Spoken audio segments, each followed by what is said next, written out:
je pense qu'il faut se taire. Parce que ici, quand Samba Dang,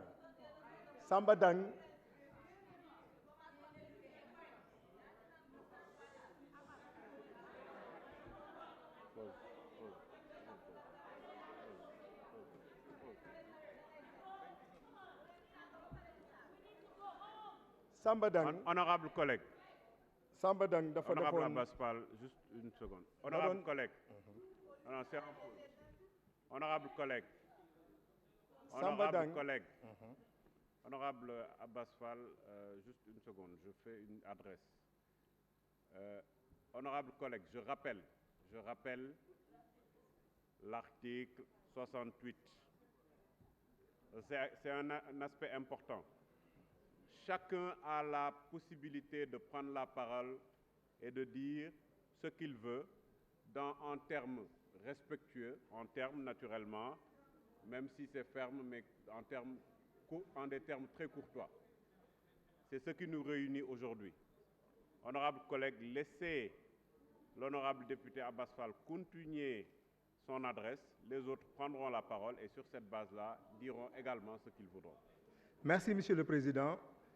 Mani honorable député Samba Dang bu muy kal fii ak ay mbokku pëlëm yi ñu dagg ko dugal ko ci internet bi Aliou Dembourou Sow moo ànd ak moom ñu génn ci biti mu def témoignage ne affaire u kal la woon. Je ne peux comprendre que le président du groupe parlementaire exploité loolu naan dañ fi nekk di saaga ay olof di saaga ay pël di saaga ay séeréer. Ce n'est pas vrai. Amul ci assemblée bi amul. C'est pourquoi je dis qu'il est irresponsable. En plus, quand lui-même il dit que quand nous sommes là li ñuy wone bokkul ak li ñu nekk ci biti kon boo mu fekkatee ci biti honorable bul ma nuyooti bul ka fa teg man parce que fii Sénégal la c'est un débat d'idées et de conviction moo am fii bu ñu génnee ci biti ay sénégalais la ñu du ñu dóorante du ñu saagante c'est toute une cordialité moom la ñu war am ci biti ñun loolu kese moo ñu tax a jóg mais faut pas dire aux Sénégalais non fii la ñuy nekk ci biir di wax leen neex bu ñu génnee ñu soppeeku ba mu rombatee kon donc ne faut pas avoir le sens de l'humour avec moi et tu le fais chaque fois ci biti je le fais chaque fois avec toi ci biti donc lu mënti am restons sur les principes kenn ku ci ne am nga droit wax li nga xalaat mais ce n'est pas la peine d'essayer de manipuler les gens ça ne passe pas de toute façon maintenant jeexagul des na ma 3 minutes maintenant j'en viens à nos moutons monsieur le ministre dama amoon ñaari préoccupation benn bi surtout la principale c'est par rapport à la Sonatel monsieur le ministre vous savez ce que la Sonatel représente pour nous la Sonatel doit revenir en partie même bu mënul fekk mu dellu ci la mu nekkoon mais au moins à 50% la Sonatel doit revenir, l'État doit revenir dans le capital à 50%. Parce que là, actuellement, il est à peu près à 23 comme à 27%.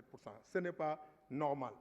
Pour moi, s'il faut renégocier avec Orange, c'est une question d'évaluation financière. Xool ban montage financier la ñuy def avec des privés locaux jëlaat Sonatel mu nekk notre fleuron mu nekk notre champion national et au-delà mu nekk le champion au niveau de la sous-région, ce serait très bien. Pour moi, ça ne doit pas être compliqué parce que nous avons des techniciens ici, des grands financiers dans ce pays yoo xam ni war nañ ci mën a liggéey. Et je voulais en profiter, monsieur le ministre, pour demander si on peut publier le pacte d'actionnariat que lie l'État à Orange. Pacte actionnariat bi war nañ ko am parce que c'est important pour ñu xam ko parce que bu ñu ko xamee mais ci la ñuy xool qu'est-ce qui est possible d'être fait par rapport à ça. Monsieur le ministre ma ñëwoon aussi ci yenn problème yoo xam ne am na au niveau des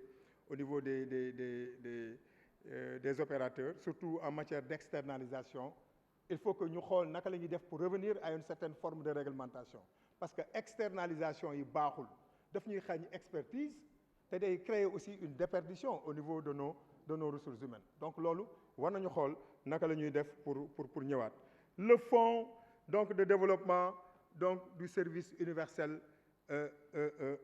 donc de télécom. Mais foofu ce fonds-là a généré presque plus de 179 milliards monsieur le ministre 179 milliards yi fan la jëm parce que dañu waxoon ne li nga xam ne opérateurs yi mënuñu koo def fonds bi dina ko jël en charge et je vois dans le document que vous nous avez présenté que nee nga fonds bi installé na ay antennes le fonds n'a pas vocation d'installer ay antennes donc ma naan kay mu ngi liggéey ak benn opérateur bu koy def je voulais savoir le nom de cet opérateur je vous remercie monsieur le président.